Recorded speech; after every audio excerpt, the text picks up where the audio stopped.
Right, a sad anniversary today. 2 years ago, George Floyd was murdered, and I've gone 72 hours without masturbating. I think this is my first time doing it since last winter when I tried to quit masturbating for good and I ran into trouble. And George Floyd is another reminder of what happens when you don't have control over your bodily faculties. So imagine you're being wrongfully detained, right? And you have an urge to masturbate, and it just clouds your mental state, right? I've had that before. I've never been wrongfully arrested, or actually I have, but didn't run into this problem. But I've had times when my boss wanted to talk to me unexpectedly. I've had times when I needed to spend time with my girlfriend.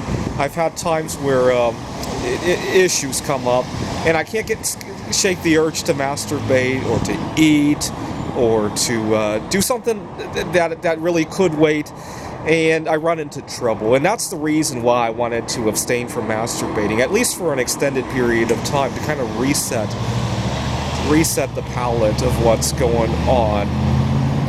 Unfortunately, every time I try to quit masturbating, I end up eating a whole lot more, and vice versa. And it becomes a little bit of a seesaw.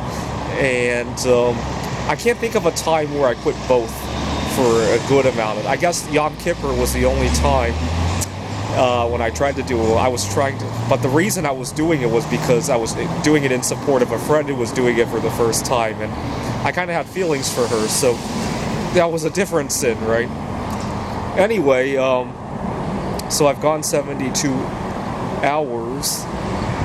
One thing I find helpful, is to put limits on where something can happen, right?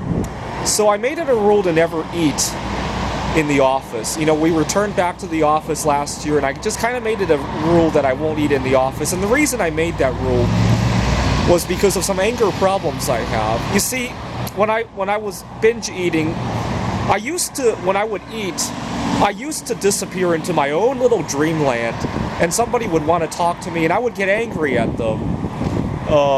It's kind of hard to explain,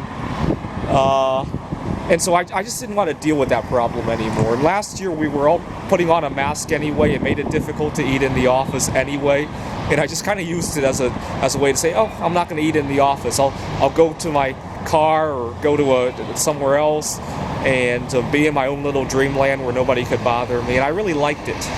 And I really love to immerse myself in the experience when I'm eating. It helps me eat a whole lot less because I get more out of it.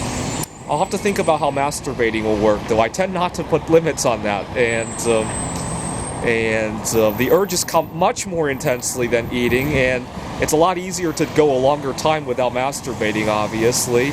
But I'll have to think about how that happens.